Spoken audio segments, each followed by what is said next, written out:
ഹരിശ്രീ ഗണപതയേ നമ. അഭിഘ്നമസ്തു. ഓം നമോ ഭഗവതേ വാസുദേവായ. ശ്രീകൃഷ്ണ പരമാത്മനേ നമ. എല്ലാ ദൈവമക്കൾക്കും എൻ്റെ വിനീതമായ പ്രണാമം. സർവ ഭക്തമക്കളെയും ഭഗവാനിൽ അർപ്പിക്കുന്നു. എല്ലാവർക്കും ശാന്തിയും സമാധാനവും ഈശ്വരകൃപയും ആത്മാനന്ദവും അനുഭവിക്കാനുള്ള എല്ലാ ഈശ്വരകൃപയും ഉണ്ടാകണമെന്ന് പ്രാർത്ഥിക്കുന്നു. ഓം ലോകാ സമസ്ത സുഖിനോ ഭവന്തു. നമുക്ക് ഭജന ചൊല്ലാം. നമുക്ക് ഓങ്കാരനാഥ നമസ്തേ നമോ നമ. അയ്യപ്പ ഹരി എന്നൊരു ടൂൺ ഞാൻ പറഞ്ഞിട്ടില്ലേ, അത് ഓങ്കാരപ്പൊരുൾ പരമാത്മാവിനെ പറ്റിയാണല്ലോ. ഏകനായ ഈശ്വരനെ, അദ്വൈതം പരമാത്മാവിനെ, അതായത് ആ പരമാത്മാവിൻ്റെ അവതാരങ്ങളാണ് ഇവിടെ രൂപമെടുത്ത് വരുന്ന. ശരീരം പ്രപഞ്ചം ഭഗവാന്റെ തന്നെ മായയിൽ ശരീരമെടുത്താണ് കൃഷ്ണനും രാമനും എല്ലാവരും നമ്മൾ ഉൾപ്പെടെ. അങ്ങനെ ഈ ലോകം മൊത്തവും ആ പരമാത്മ ചൈതന്യം കൊണ്ട് നിറഞ്ഞിരിക്കുന്നതാണ്. അകവും പുറം നമ്മളെല്ലാ വസ്തുക്കൾ, എല്ലാ ജീവജാലങ്ങളിലും. അങ്ങനെയുള്ള പരമാത്മാവിനെ നമുക്ക് സ്തുതിക്കാം.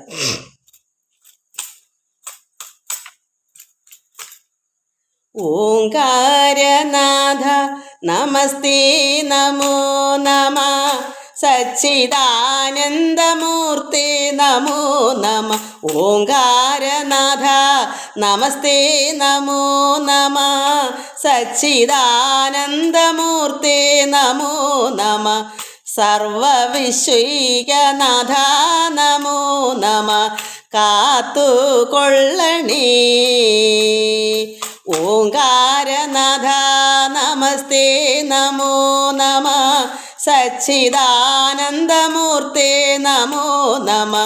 സർവവിശ്വൈകനാഥ നമോ നമ. കാത്തുകൊള്ളണേ. പാരിതിൽ അങ്ങു തന്നെയാണാശ്രയം, മറ്റാരും ഗതിയില്ല മഹേശ്വര. ഭൂതലത്തിൽ മരുവും കാലത്തോളം കാത്തുകൊള്ളണേ.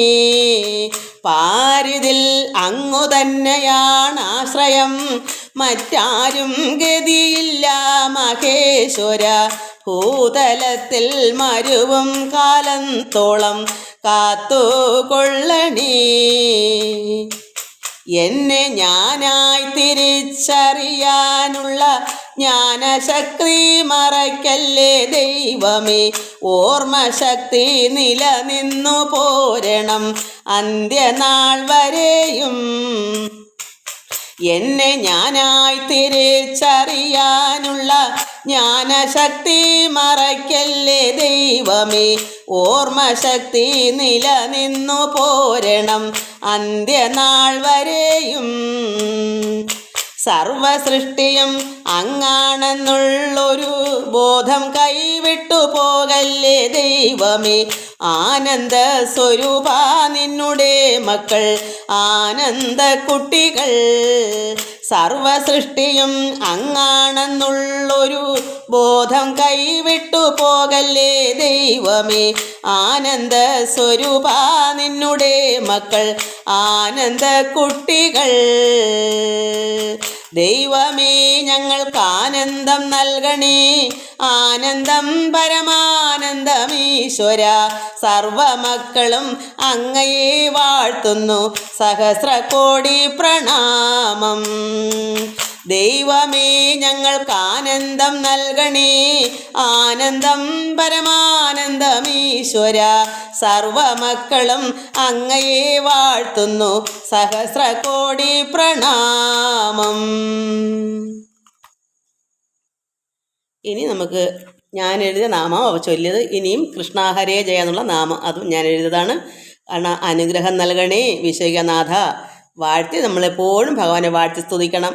ആരോമൽ ഉണ്ണിയായി വന്ന് പറഞ്ഞില്ലേ പരമാത്മാവ് ലോകൈകനാഥൻ. അങ്ങനെയുള്ള ഭഗവാനെ കൃഷ്ണ നാരായണ അങ്ങയെ വന്ദിക്കുന്നു. ഇല്ലത്തെ നമ്മുടെ കുടുംബത്തിലുള്ള എല്ലാ ദുഃഖങ്ങളെല്ലാം തീർത്തിട്ട് നമ്മളെ ഉണ്മയിലേക്ക് നടത്തണമേ. ഈ ഉണ്മയാണ്, ഈ ലോകം സത്യമാണ്. അങ്ങനെയുള്ള നേരായ മാർഗത്തിലേക്ക് നമ്മളെ നടത്തണം. ഈ ലോകമോഹങ്ങളൊക്കെ ദൂരെ നീക്കിട്ട് ശാന്തി തന്നെ നയിക്കണമേ. ശാന്തിയിലേക്ക് നമ്മളെ നയിക്കണമേ. നമ്മുടെ ഉള്ളത്തിൽ അഹങ്കാരമൊക്കെ മാറ്റി താഴ്മയിൽ എന്നെ നടത്തണമേ. ഊമയായി നമ്മൾ ഒന്നും മിണ്ടാതെ നടക്കരുത്. ഈശ്വരാ എന്നുള്ള നാമം ഉച്ചരിത്ത് എപ്പോഴും നടക്കണം. അങ്ങനെ എത്രയോ ജന്മങ്ങൾ ജനിച്ചു മരിച്ച് നമുക്ക് വല്ലതും അറിയാമോ? അതുകൊണ്ട് എന്തായാലും നമ്മൾ ഭക്തിയാ പാഠം ചെയ്യണം. എന്തിനാ? ജന്മസുഹൃതം കൈവരാൻ. ഐഹിക മോഹങ്ങൾ, ഈ ലോക മോഹങ്ങളെല്ലാം നമ്മളെ ഉള്ളിൽ വരണ്ട, വേണ്ട. ജ്ഞാനോദയം മതി നമ്മുടെ ഉള്ളിൽ. അതും നമ്മളെ ഉള്ളിൽ ജ്ഞാനം ഉറച്ചാൽ മതി ഭഗവാനെ. ഒന്നുകൊണ്ടും ഒരു ദ്രോഹവും ആർക്കും ചെയ്യാതെ എന്നെ നടത്തിക്കൊള്ളണമേ. ഓർമ്മശക്തിയും കൃത്യനിഷ്ഠ, ജപം, ശ്രദ്ധയും ഒക്കെ നമുക്ക് അന്ത്യം വരെ വേണം. എപ്പോഴാ നമ്മളെ പരമാത്മാവായ ഈശ്വരൻ നമ്മളെ വിളിച്ചുകൊണ്ട് പോകുന്നത്, ആ സമയം ആര് നമ്മളെ കൊണ്ടുപോകുമ്പോൾ അത് കണ്ട് ആനന്ദിച്ച് ആ ഈശ്വരനോട് ചേരാൻ നമുക്ക് ഓർമ്മശക്തിയും കൃത്യനിഷ്ഠയൊക്കെ അതുവരെയും എപ്പോഴും ഓർമ്മയും ശ്രദ്ധയും എല്ലാം നമുക്ക് വേണം. അപ്പം അങ്ങനെ ഇരിക്കുന്നൊരു വ്യക്തിക്ക് നന്നായി ഭഗവാനോട് ചേർന്ന് ലയിച്ച് പോകാൻ പറ്റും. അവണ്ണമായുള്ള ജീവിത രീതി, അങ്ങനെയുള്ള ഈ ജീവിതം, ഇങ്ങനെയെല്ലാം ആയുള്ള ജീവിത രീതിയിൽ ചൊവ്വോടെ നമ്മളെ നടത്തണമേ. അംബുജലോചന കാരുണ്യവാരിധേ സന്തതം ഭഗവാന്റെ പാദം എപ്പോഴും വന്ദിക്കുന്നു. അമ്മയും അച്ഛനും മറ്റാരും നമുക്കില്ലല്ലോ ഭഗവാനെ, അങ്ങ് തന്നെയാണ് അച്ഛനും അമ്മയും. അത് ഉണ്മയിൽ നമ്മുടെ ഉള്ളിൽ അത് എപ്പോഴും നമുക്ക് മരണം വരെ ഓർമ്മ നിൽക്കണം. അതിന് ഓർമ്മശക്തി വേണം, നമുക്ക് കൃത്യനിഷ്ഠ ഉണ്ടായിരിക്കണം, നമുക്ക് ശ്രദ്ധ വേണം. എന്താ അവസാന നാളിൽ നമുക്ക് ഈശ്വരനോട് ചേർന്ന് ലയിക്കാൻ ഓർമ്മക്കേടായി കിടന്നാൽ പറ്റുമോ? അതിനിതൊക്കെ വേണം, നമ്മൾ പ്രാർത്ഥിക്കണം. അങ്ങനെ നാമമാ ഞാൻ എഴുതിയത്. അതെല്ലാ മക്കളും ഇത് ധ്യാനിക്കണം ദിവസം. ഞാൻ എന്താ ദിവസം ഇങ്ങനെ ചൊല്ലുന്നത് മനുക്കൾക്ക് മനസ്സിലാകണം. ഒരാളെങ്കിലും രക്ഷപ്പെട്ടാൽ എനിക്ക് ചെല്ലുമ്പോൾ, ഭഗവാനോടൊക്കെ ചെല്ലുമ്പോൾ എന്നോട് ചോദിക്കും, എത്ര പേരെ നൽകി, എത്രമാത്രം സമ്പാദിച്ചു കൂട്ടി. ഞാൻ എന്ത് പറയും? ലോകത്തിലെ കുറേ പണവും മുതലും സമ്പാദിച്ചു കൂട്ടി ഭഗവാനെ ഞാൻ വന്നപ്പം വെറും കൈയോടെ വന്ന് പറയൂ? അതല്ല നമുക്ക് വേണ്ടേ. ഞാൻ ഇത്ര മക്കളെ നേടി ഭഗവാനെ, ഞാൻ ഇത്ര പേർക്ക് ഞാൻ എൻ്റെ അറിവിനൊത്ത് ഞാൻ അവർക്ക് കൊടുത്തു. അവർ കുറച്ച് പേരൊക്കെ അത് നന്നായിട്ടുണ്ട് എന്നെനിക്ക് പറയണ്ടേ? അത് സത്യമായ കാര്യമല്ലേ പറയാവൂ. അതുകൊണ്ട് നമ്മൾ ഇത് എല്ലാ മക്കളും മനസ്സിലാക്കി എല്ലാവരും ഇങ്ങനെ നമ്മളിലുള്ള അറിവ് മറ്റവർക്കുടെ ഉപദേശമായിട്ട് കൊടുക്കാൻ പഠിക്കണം. ഉള്ളത് മതി, നമുക്ക് ഉള്ള ആഹാരം പങ്കിട്ട് കൊടുക്കുന്നത് പോലെ തന്നെയാണ്. ആത്മീയമായാലും അത് തന്നെയാണ്. നമുക്കുള്ളത് നമ്മുടെ വീട്ടിലെ മക്കൾക്കോ മരുമക്കൾക്കോ അയൽക്കാർക്കോ ആരും എല്ലാവരുടെ കൂടി ചേർന്ന് നമുക്ക് പ്രാർത്ഥിക്കാം. ഒരാഴ്ച ഒരു ദിവസമെങ്കിലും സർവ്വ അംഗങ്ങളുടെ കൂടി ഒരു പ്രാർത്ഥനാലയം ഉണ്ടാക്കി അമ്പലത്തിൽ തന്നെ പോകണമെന്നില്ല. അമ്പലം ദൂരെയാണെങ്കിൽ നമുക്ക് ഒരു ഗ്രാമത്തിൽ തന്നെ എവിടെയെങ്കിലും ഒരു മുറി എടുത്ത് ഒത്തിരി പിള്ളേരെ എല്ലാം കൂടെ വിളിച്ചിരുത്തി ഇങ്ങനെ പ്രാർത്ഥിച്ചുകൂടെ? എന്താ അതിന് നമുക്ക് മാത്രം യോഗമില്ലാത്തത്, മനസ്സില്ലാത്തത്? എന്താ ഒരാൾക്ക് മനസ്സുണ്ടായാൽ പോരാ, എല്ലാവർക്കും ആ താല്പര്യം ഉണ്ടാവണ്ടേ? അങ്ങനെ വേണ്ടേ ഈ ലോകം നന്നാവാൻ? അതൊന്നും ആരും ചെയ്യുന്നില്ല. നമുക്ക് നാമം ചെല്ലാം. അനുഗ്രഹം നൽകണേ വിശ്വൈകനാഥ, വാഴ്ത്തി സ്തുതിക്കുന്നു ഞങ്ങൾ. കൃഷ്ണ ഹരേ ജയ, കൃഷ്ണ ഹരേ ജയ, കൃഷ്ണ ഹരേ ജയ, കൃഷ്ണ ഹരേ. ആരോമലുണ്ണിയായി വന്നു പിറന്നൊരു ലോകൈകനാഥനെ വന്ദിക്കുന്നേൻ. കൃഷ്ണ ഹരേ ജയ, കൃഷ്ണ ഹരേ ജയ, കൃഷ്ണ ഹരേ ജയ, കൃഷ്ണ ഹരേ. ഇല്ലത്തെ ദുഃഖങ്ങൾ തീർത്തിട്ടു ഞങ്ങളെ ഉണ്മയിലേക്കു നടത്തിടണേ. കൃഷ്ണ ഹരേ ജയ, കൃഷ്ണ ഹരേ ജയ, കൃഷ്ണ ഹരേ ജയ, കൃഷ്ണ ഹരേ. ഈ ലോകമോഹങ്ങൾ ദൂരവേ നീക്കിട്ടു ശാന്തിയിലേക്കു നയിച്ചിടണേ. കൃഷ്ണ ഹരേ ജയ, കൃഷ്ണ ഹരേ ജയ, കൃഷ്ണ ഹരേ ജയ, കൃഷ്ണ ഹരേ. ഉണ്ടെന്നുള്ളൊരഹമ്മതി കൂടാതെ താഴ്മയിൽ എന്നെ നടത്തിടണേ. കൃഷ്ണ ഹരേ ജയ, കൃഷ്ണ ഹരേ ജയ, കൃഷ്ണ ഹരേ ജയ, കൃഷ്ണ ഹരേ. ഊമയായി എന്നെ നടത്തല്ലേ ദൈവമേ, നാമം ജപിക്കുവാൻ ശക്തി തരൂ. കൃഷ്ണ ഹരേ ജയ, കൃഷ്ണ ഹരേ ജയ, കൃഷ്ണ ഹരേ ജയ, കൃഷ്ണ ഹരേ. എത്രയോ ജന്മങ്ങൾ ജനിച്ചു മരിച്ചെന്നതൊട്ടുമേ അറിവെനിക്കില്ലയല്ലോ. കൃഷ്ണ ഹരേ ജയ, കൃഷ്ണ ഹരേ ജയ, കൃഷ്ണ ഹരേ ജയ, കൃഷ്ണ ഹരേ. ഏതായാലും ഭക്ത്യാ പാഠം ഞാൻ ചെയ്യുന്നു ഈ ജന്മസുഹൃതം കൈവരിക്കാൻ. കൃഷ്ണ ഹരേ ജയ, കൃഷ്ണ ഹരേ ജയ, കൃഷ്ണ ഹരേ ജയ, കൃഷ്ണ ഹരേ. ഐഹിക മോഹങ്ങൾ ഉള്ളിൽ കടക്കാതെ ജ്ഞാനോദയമുള്ളിൽ ഉറച്ചിടണേ. കൃഷ്ണ ഹരേ ജയ കൃഷ്ണ ഹരേ ജയ കൃഷ്ണ ഹരേ ജയ കൃഷ്ണ ഹരേ. ഒന്നുകൊണ്ടും ഒരു ദ്രോഹവും ആരോടും ചെയ്യാതെ എന്നെ നടത്തിടണേ. കൃഷ്ണ ഹരേ ജയ കൃഷ്ണ ഹരേ ജയ കൃഷ്ണ ഹരേ ജയ കൃഷ്ണ ഹരേ. ഓർമ്മശക്തിയും കൃത്യനിഷ്ഠ ജപം ശ്രദ്ധയും വേണം അന്ത്യം വരെ. കൃഷ്ണ ഹരേ ജയ കൃഷ്ണ ഹരേ ജയ കൃഷ്ണ ഹരേ ജയ കൃഷ്ണ ഹരേ. ഔവണ്ണമായുള്ള ജീവിത രീതിയിൽ ചൊവ്വോടെ എന്നെ നടത്തിടണേ. കൃഷ്ണ ഹരേ ജയ കൃഷ്ണ ഹരേ ജയ കൃഷ്ണ ഹരേ ജയ കൃഷ്ണ ഹരേ. അംബുജലോചന കാരുണ്യവാരിധി നിന്ദതം നിൻ പാദം വന്ദിക്കുന്നേൻ. അംബുജലോചന കാരുണ്യവാരിധി സന്തതം നിൻ പാദം വന്ദിക്കുന്നേൻ. കൃഷ്ണ ഹരേ ജയ കൃഷ്ണ ഹരേ ജയ കൃഷ്ണ ഹരേ ജയ കൃഷ്ണ ഹരേ. അമ്മയും അച്ഛനും അങ്ങു തന്നാണെന്നതുണ്മയായുള്ളിൽ ഓർമ്മ വേണം. കൃഷ്ണ ഹരേ ജയ കൃഷ്ണ ഹരേ ജയ കൃഷ്ണ ഹരേ ജയ കൃഷ്ണ ഹരേ. നമുക്ക് ഭഗവാനെ കൊണ്ട് കണ്ണ കാരൊളി വർണ്ണ കായാമ്പൂവിൻ വർണ്ണ മുകിൽ വർണ്ണ എന്നുള്ള ഒരു നാമം, അതായത് ഭഗവാൻ ഭക്തർക്ക് അഭയവും മോക്ഷവും കൊടുക്കുന്ന, അതായത് മുക്തിയൊക്കെ കൊടുക്കുന്ന ഭഗവാൻ ഉടയവനാണ്. നമ്മുടെ ഈരേഴ് ലോകവും ഭഗവാൻ എല്ലായിടവും അടങ്ങുന്നു. നമ്മൾ എല്ലാവരും അകവും പുറവും നിറഞ്ഞിരിക്കുന്ന സർവ്വജീവിക്കും എല്ലാ ജീവജാലങ്ങളിലും ഭഗവാൻ തന്നെയാണ്. ഈരേഴ് ലോകവും നിന്നിൽ അടങ്ങും, സർവ്വതും പരമാത്മാവിൽ തന്നെ അടങ്ങുന്നു. സർവഭക്തരും അതുകൊണ്ട് വാഴ്ത്തി സ്തുതിക്കുന്നു ആ നിഷ്കള പരബ്രഹ്മത്തെ. അങ്ങനൊരു നാമം. കണ്ണ കാരോളി വർണ്ണ കായാമ്പൂവിൻ വർണ്ണ മുകിൽ വർണ്ണനേ. കണ്ണ കാരോളി വർണ്ണ കായാമ്പൂവിൻ വർണ്ണ മുകിൽ വർണ്ണനേ. ഭക്തർക്കഭയമല്ലോ കണ്ണാ മുക്തിക്കും ഉടയവനേ. ഭക്തർക്കഭയമല്ലോ കണ്ണാ മുക്തിക്കും ഉടയവനേ. കണ്ണ കാരോളി വർണ്ണ കായാമ്പൂവിൻ വർണ്ണ മുകിൽ വർണ്ണനേ. ഭക്തർക്കഭയമല്ലോ കണ്ണാ മുക്തിക്കും ഉടയവനേ. കണ്ണ കാരോളി വർണ്ണ കായാമ്പൂവിൻ വർണ്ണ മുകിൽ വർണ്ണനേ. ഈരേഴു ലോകവും നിന്നിലടങ്ങും സർവജീവനും നീ തന്നെയല്ലോ. ഈരേഴു ലോകവും നിന്നിലടങ്ങും സർവജീവനും നീ തന്നെയല്ലോ. കണ്ണ കാരോളി വർണ്ണ കായാമ്പൂവിൻ വർണ്ണ മുകിൽ വർണ്ണനേ. കണ്ണ കാരോളി വർണ്ണ കായാമ്പൂവിൻ വർണ്ണ മുകിൽ വർണ്ണനേ. സർവഭക്തരും വാഴ്ത്തി സ്തുതിക്കും നിഷ്കള പരബ്രഹ്മ വസ്തുവും നീയേ.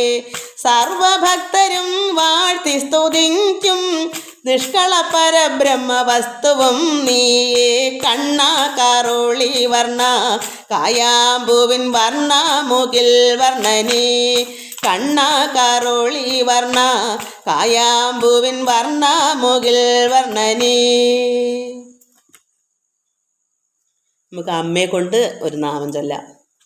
ഇതെല്ലാം മക്കളെ ഞാൻ തന്നെ എഴുതിയ നാമങ്ങളാന്ന് ചൊല്ലുന്നതല്ല.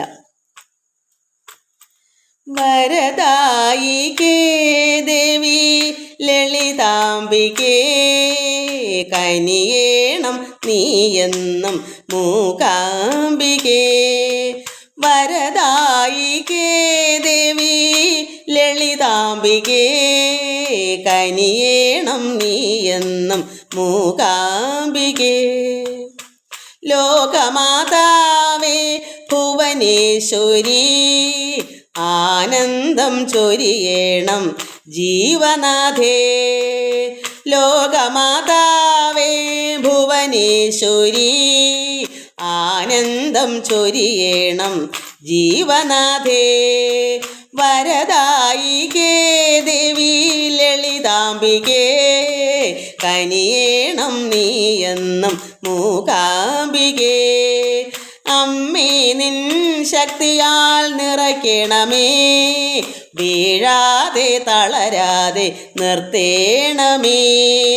അമ്മേ നിൻ ശക്തിയാൽ നിറയ്ക്കണമേ, വീഴാതെ തളരാതെ നിർത്തേണമേ. വരദായികേ ദേവി ലളിതാംബികേ, കനിയേണം നീയെന്നും മൂകാംബികേ. ലോകമാതാവേ ഭുവനേശ്വരി, ആനന്ദം ചൊരിയേണം ജീവനാഥേ. ലോകമാതാവേ ഭുവനേശ്വരി, ആനന്ദം ചൊരിയേണം ജീവനാഥേ.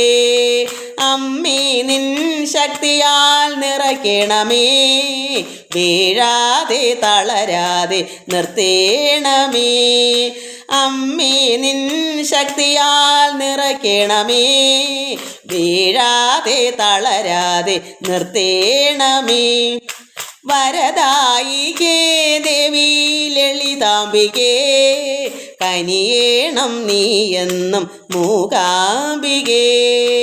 വരദായികേ ദേവി ലളിതാംബികേ, കനിയേണം നീയെന്നും മൂകാംബികേ.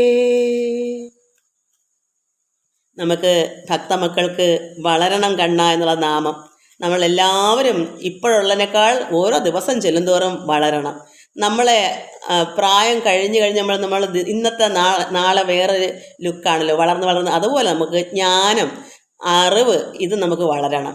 നമുക്ക് മറ്റുള്ളവർക്കൊരു വിഷമിക്കുന്നവർക്ക് തണൽ മരമാകണം, ഒരു വലിയ വൃക്ഷമാകണം. കായ്കളും കനികളും എല്ലാം ഉള്ള ഫലം കൊടുക്കുന്ന വൃക്ഷം.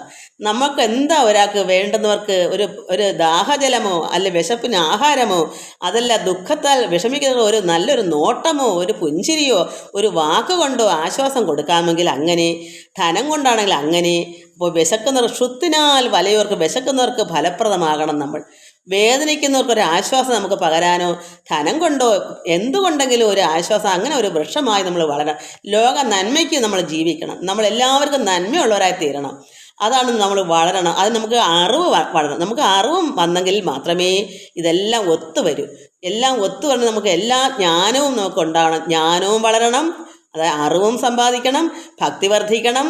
പ്രേമമാകുന്ന ഭക്തിയിൽ കൂടി അറിവും എല്ലാം വരുമ്പോൾ, അതുപോലെ തന്നെ ഭഗവത് കൃപയും കൂടെ നമുക്ക് വരുമ്പോൾ, നമുക്കുള്ള അറിവ് മറ്റുള്ളവർക്ക് കൊടുക്കാനും മറ്റുള്ളവർക്ക് തണലേകാനൊരു വൃക്ഷമായി തീരാനാണ് വളരണം കണ്ണ എന്നുള്ള നാമം. നമുക്ക് ലോക നന്മയ്ക്ക് വേണ്ടിയാണല്ലോ ഒരു യഥാർത്ഥ ഒരു ദൈവമക്കൾ, ഒരു ദൈവ പൈതൽ എന്താ ചെയ്യേണ്ടേ? ഈശ്വരൻ എന്താണ് ആഗ്രഹം? നമുക്കറിയാം, നമുക്കിവിടെ ഭഗവാൻ നമുക്കെല്ലാം ഗുരുവായി പരമാത്മാവ് അതേ രീതിയിൽ തന്നെ പരമപുരുഷൻ ഇവിടെ അവതരിച്ചു. കൃഷ്ണൻ നാരായണൻ നമുക്ക് ഇതൊക്കെയാണ് ഉപദേശങ്ങൾ തന്നേക്കുന്നത്.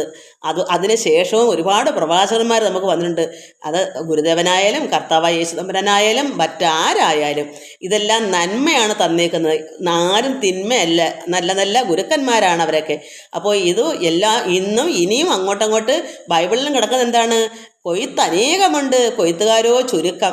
കർത്താവ് പറഞ്ഞേക്കുന്നയാ, ലോകം മൊത്തവും ജനങ്ങൾ കഷ്ടപ്പെടുന്നു, കൊയ്ത്ത് ഒരുപാടുണ്ട്, പക്ഷെ കൊയ്യാൻ ആളില്ല. എന്താ കൊയ്യാൻ? അവർക്ക് ഉപദേശം കൊടുക്കാൻ ആളില്ല.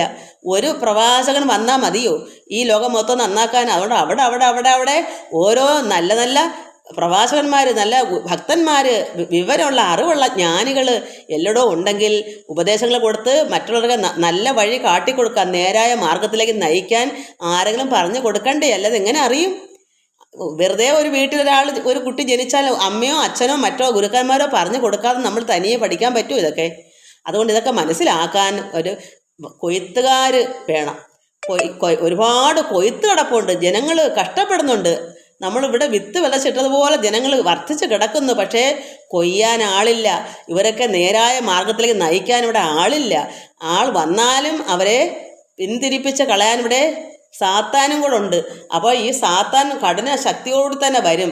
അവരെയൊക്കെ നന്നായി അകറ്റി നിർത്താനും നമുക്ക് ബുദ്ധി വേണം. നമുക്ക് മനസ്സിൽ നല്ല അറിവുണ്ടെങ്കിലേ ഏതാണ് ശരി ഏതാണ് തെറ്റെന്ന് നമ്മൾ മനസ്സിലാക്കാം. കപട സന്യാസികളെയും കള്ളന്മാരെയൊക്കെ മനസ്സിലാക്കണമെങ്കിലും നമ്മൾ അറിവ് നേടണം. ഈ അറിവ് നേടിയില്ലെങ്കിൽ എന്ത് വരും? നമ്മൾ കേൾക്കുന്നില്ലേ, പല സ്ഥലങ്ങളിലും നമ്മുടെ സ്വത്തുക്കളും നമ്മുടെ ദേഹവും ഒക്കെ നശിച്ചു പോകുന്നില്ലേ? അങ്ങനെ കപടന്മാരുടെ ചെന്ന് കൂടും. വിഷമങ്ങൾ വരുമ്പോൾ ഓടിക്കൂടും. എനിക്ക് വേണം, എനിക്ക് എന്തെങ്കിലും അറിയാൻ പോകണം എന്ന് പറഞ്ഞ് നമ്മൾ ചെല്ലുമ്പോൾ നമ്മളെ മൊത്തത്തിൽ കപടന്മാർ, കള്ളന്മാർ മൊത്തം അപഹരിച്ചു കൊണ്ടുപോകും. നമ്മളെന്ത് ചെയ്യും? ഉള്ളതിൻ്റെ മേൽ കൂടുതലും ദുഃഖം ഉണ്ടാകും. അതുകൊണ്ട് നമുക്കും കുറച്ച് അറിവുണ്ടാകണം മക്കളെ. അവിടെ വളരണം നമ്മൾ ഹൈന്ദവർ മാത്രം പ്രാർത്ഥനയില്ല, നമ്മളൊന്ന് തുനിഞ്ഞിറങ്ങുക. അപ്പോൾ ഇന്നലെ ഒരു മകൻ പറഞ്ഞു പ്രാർത്ഥന കോപ്പാണെന്ന്, ഭജന കോപ്പാണെന്ന്. നമ്മൾ ഭജന നടത്തുന്ന നമ്മുടെ മനസ്സിനെ നിയന്ത്രിക്കാനാണ്, നമുക്ക് പരമാത്മ ലയിക്കാനാണ്, നമ്മൾ ആനന്ദം അനുഭവിക്കാനാണ്, നമുക്ക് ആത്മസുഖം കണ്ടെത്താനാണ്. നമുക്ക് ഈ ലോകത്തിൽ മാത്രം ജീവിക്കാനുള്ളവരല്ല നമ്മൾ വന്നിടത്ത് തന്നെ നമുക്ക് തിരിച്ചു പോകണം. അത് നമ്മൾ പരമാത്മാനെ തിരിച്ചറിയണം. ആ ലക്ഷ്യം നമ്മൾ കണ്ടെത്താനാണ് നമ്മൾ ഈശ്വരനെ ആരാധിച്ച് നമ്മുടെ ഹൃദയത്തിൽ അഴുക്കുകളെല്ലാം മാറി ശുദ്ധമായ ഹൃദയമാകുമ്പോൾ ഭഗവാനെ നമ്മൾ അതിൽ ഇരുത്തുക. നമ്മുടെ ഗാത്രമാകുന്ന ക്ഷേത്രത്തിൽ ഈശ്വരൻ വസിക്കും. അകവും പുറവും അങ്ങനെ നിറയുന്നത്. അകത്ത് വസിക്കണമെങ്കിൽ നമ്മുടെ ഹൃദയം ശുദ്ധമായിരിക്കണം. അപ്പോഴാണ് ഭഗവാൻ നമ്മുടെ ഉള്ളിലാകുന്നത്. അത് ആത്മസുഖം അങ്ങനെ കിട്ടുന്നത്. അതിനുവേണ്ടി നമ്മൾ പ്രാർത്ഥിക്കുന്നതും ഭജന നടത്തുന്നതും. ഈ ഭജനയിൽ കൂടി നമ്മുടെ ഉള്ളത്തിൽ ആ സുഖം കണ്ടെത്തുകയാണ്. എങ്ങനെ സുഖം കണ്ടെത്തും? ഭഗവാനിൽ ഭക്തി വർദ്ധിക്കുമ്പോൾ നമ്മുടെ ഹൃദയം വെടുപ്പാകും. കാമക്രോധാദികളായിരിക്കുന്ന ദുശ്ചിന്തകളൊക്കെ ഒഴിഞ്ഞു പോകും. അപ്പോൾ നമുക്ക് സന്തോഷവും സമാധാനവും നമ്മുടെ ഉള്ളത്തിലുണ്ടാകും. അപ്പോൾ എന്ത് വരും? ഈ ലോക ജീവിതവും നന്നായി വരും ലോകത്തിലേക്ക് പോകാനുള്ള തയ്യാറെടുപ്പും ആനന്ദത്തിൽ നമ്മൾ സന്തോഷിക്കുകയും ചെയ്യും. ആനന്ദം അങ്ങനെയാണ് ഉണ്ടാകുന്നത്. അതിന് ആത്മസുഖത്തിന് വേണ്ടിയാണ്. ആര് ചോദിച്ചാലും ഇതാണ് മറുപടി. നമുക്കുള്ള ആത്മസുഖം കണ്ടെത്തുന്നത് നമ്മുടെ ആത്മാവിൽ തന്നെയാണ്. നമ്മൾ ആരാണെന്ന് തിരിച്ചറിയുന്നത് അതിൽ കൂടെയാണ്. അതിനാണ് നമ്മൾ ഭജന നടത്തുന്നത്. ഈ ഭജനയിൽ കൂടിയേ നമുക്ക് ഹൃദയശുദ്ധിയും ഈശ്വരനുള്ള ഭക്തിയും വർദ്ധിക്കത്തുള്ളൂ. അപ്പോഴാണ് ഈ ലോക ചിന്തകളെല്ലാം നമുക്ക് ഒഴിഞ്ഞു മാറാൻ പറ്റും. ഒരു പ്രായം കഴിയുമ്പോൾ 60 ഒക്കെ കഴിയുമ്പോൾ നമുക്ക് മനസ്സുകൊണ്ട് ഇതെല്ലാം ത്യജിച്ചിട്ട് ഭഗവാൻ മാത്രം മതിയുള്ള ചിന്ത നമുക്ക് ഉണ്ടാകണമെങ്കിൽ അത് നമുക്ക് തനിയെ വന്ന് ചേരും. ഇങ്ങനെ ഇപ്പോഴേ ഭക്തി എടുത്ത് പോയാൽ, ഇതൊക്കെ അറിഞ്ഞു വന്നാൽ, അതിനാണ് നമ്മൾ ഭജിക്കുന്നത്. അതിന് നമുക്ക് വളരണം. ഇതെല്ലാം അറിവും നമ്മൾ സമ്പാദിക്കാൻ വേണ്ടി നമുക്ക് വളരണമെന്ന് ഭഗവാനോട് പറഞ്ഞു. കണ്ണാ, എന്നെ അറിവിൽ കൂടി, അറിവായാലും എന്തായാലും എന്നെ കൂടെ വളർത്തിയെടുക്കണമേ. ഞാനും എല്ലാവർക്കും ഒരു സസ്യ, അതായത് ഒരു മരത്തിൽ ആഹാരവും കിട്ടും, തണലും കിട്ടും. അങ്ങനെ ഒരു മരമാക്കി തീർക്കണമേ എന്ന് നമുക്ക് പ്രാർത്ഥിക്കാം. വളരണം കണ്ണാ, എനിക്കു വളരണം കണ്ണാ, വളർന്നു വളർന്നു വളർന്നു നല്ലൊരു വൻമരമാകണം, ഒരു പൊന്മരമാകണം, ഒരു നന്മരമാകണം, ഒരു പൊന്മരമാകണം. വളർന്ന് നല്ലൊരു വൻമരമാകണം, അതൊരു നല്ല പൊന്മരമാകണം, ഒരു നന്മരമാകണം, നന്മ നിറയ്ക്കുന്ന ഒരു മരമാകണം. മറ്റുള്ളവർക്ക്, ജീവജാലങ്ങൾക്കായാലും ആർക്കായാലും നമ്മളെ കൊണ്ട് നന്മയുണ്ടാകണം. ഒരു നോട്ടം കൊണ്ടായാലും ഉള്ളത്തിൽ യാതൊരു കളങ്കമില്ലാതെ നിഷ്കളങ്കമായ ഹൃദയമാകുമ്പോൾ നമ്മളൊരു പുഞ്ചിരി നിഷ്കളങ്കതയോടുകൂടി കൊടുക്കാൻ പറ്റും. നല്ലൊരു വാക്ക് പറഞ്ഞു കൊടുക്കാൻ പറ്റും. എന്താ? ഹൃദയത്തിൽ വെടുപ്പുണ്ടെങ്കിൽ എല്ലാവരും ആകർഷിക്കുന്ന ഒരു മരമായി തീരും. ഇന്നാര് ഒരു ദൈവ പൈതൽ തന്നെയാ എന്ന് നമ്മളെ കാണികൾ കണ്ട് ആകർഷിക്കും. എന്താ? പൊന്മരം. പൊന്നിനെ കണ്ട് ആകർഷിക്കാത്തത് ആരാണ്? അതുപോലെ വളരണം കണ്ണാ, എനിക്ക് വളരണം കണ്ണാ, വളർന്നു വളർന്നു വളർന്നു നല്ലൊരു വൻമരമാകണം, ഒരു പൊന്മരമാകണം, ഒരു നന്മരമാകണം. താപത്താൽ വലയുവോർക്കു തണൽ മരമാകണം, ക്ഷുത്തിനാൽ വലയുവോർക്കു ഫലപ്രദമാകണം. കായ്കളും കനികളും നൽകണം കണ്ണാ, ആത്മാവിലാനന്ദം നിറയ്ക്കണം കണ്ണാ. കായ്കളും കനികളും നൽകണം കണ്ണാ, ആത്മാവിലാനന്ദം നിറയ്ക്കണം കണ്ണാ. താപത്താൽ വലയുവോർക്കു തണൽ മരമാകണം, ക്ഷുത്തിനാൽ വലയുവോർക്കു ഫലപ്രദമാകണം. കായ്കളും കനികളും നൽകണം കണ്ണാ, ആത്മാവിലാനന്ദം നിറയ്ക്കണം കണ്ണാ. വളരണം കണ്ണാ, എനിക്കു വളരണം കണ്ണാ, വളർന്നു വളർന്നു വളർന്നു നല്ലൊരു വൻമരമാകണം, ഒരു പൊന്മരമാകണം, ഒരു നന്മരമാകണം. വളരണം കണ്ണാ, എനിക്കു വളരണം കണ്ണാ, വളർന്നു വളർന്നു വളർന്നു നല്ലൊരു വൻമരമാകണം, ഒരു പൊന്മരമാകണം, ഒരു നന്മരമാകണം, ഒരു വൻമരമാകണം, ഒരു പൊന്മരമാകണം, ഒരു നന്മരമാകണം. കായേന വാചാ മനസേന്ദ്രിയൈർവാ ബുദ്ധ്യാത്മനാ വാ പ്രകൃതി സ്വഭാവാത് കരോമി ജദ്യൽ സകലം പരസ്മൈ നാരായണായേനിതി സമർപ്പയാമി. ഓം നാരായണായേനിതി സമർപ്പയാമി. ഓം നാരായണായേനിതി സമർപ്പയാമി.